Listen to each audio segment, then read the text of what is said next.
Guys, मैं हूं निकुंज तोमर और आप देख रहे हैं हमारा चैनल। अगर चैनल पे पहली बार हो तो प्लीज़ डू सब्सक्राइब। गाइस, आपने एक बात देखी होगी, भारतीय परंपरा में गोल्ड की इतनी इंपॉर्टेंस है कि शायद मुझे बताने की ज़रूरत नहीं है।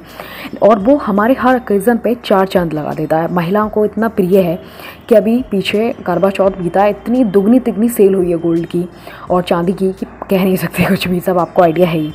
तो आज मैं आपको बताने वाली हूँ कि आखिर बॉडी पर सोने चांदी का क्या प्रभाव पड़ता है, या फिर जब हम गोल्ड या ज्वेलरी जो भी हम कैरी करते हैं, तुमने देखा होगा कि हम जो सोना पहनते हैं वो कभी लोअर पार्ट में नहीं पहनते हैं, यानी कि पैरों में आपने कभी गोल्ड नहीं देखा होगा।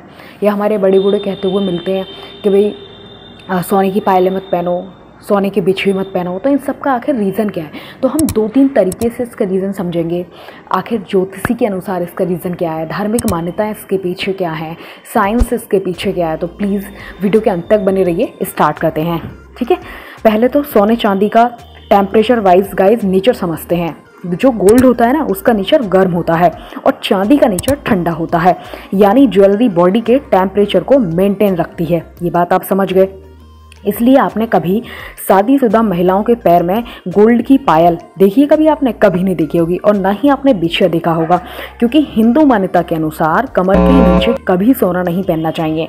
और वो अलग अलग नेचर है दोनों का, तो वो अलग अलग हिसाब से टेम्परेचर मेंटेन करता है। ऐसा कहा जाता है कि बॉडी का जो ऊपर पार्ट है उसमें गोल्ड पहना जाता है और जो नीचे का पार्ट है उसमें चांदी पहना जाता है, जिससे काफ़ी बीमारियों से हम बच सकते हैं। क्योंकि गाइस, जब हम ज्वेलरी कैरी करते हैं तो बॉडी में टेम्परेचर मेंटेन रहेगा। जब बॉडी में टेम्परेचर मेंटेन रहेगा तो बीमारियाँ बहुत सारी जो होने को होंगी वो भी नहीं होती हैं।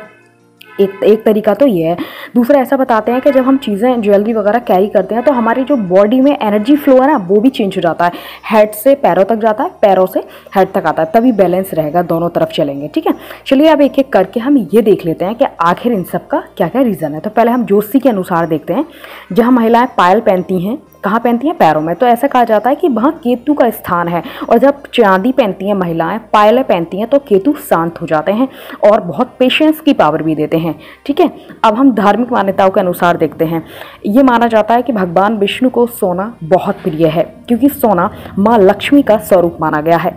इसलिए शरीर के निचले हिस्से में कभी गोल्ड नहीं पहनना चाहिए। अब हम साइंस के बारे में देख लेते हैं। ऐसा माना जाता है कि अगर कोई फीमेल पैरों में पायल पहनती है तो ऐसा कहा जाता है कि जैसे जोड़ों में दर्द है या हड्डियों में पेन है, तो वो सब चीज़ नहीं होती है, नंबर एक। दूसरा ये होता है कि अगर पैरों में कोई बिछुआ दबाता है ना गाइस, तो आपने एक्यूप्रेशर सुना होगा, पॉइंट दबने का जो चक्कर पड़ता है उससे।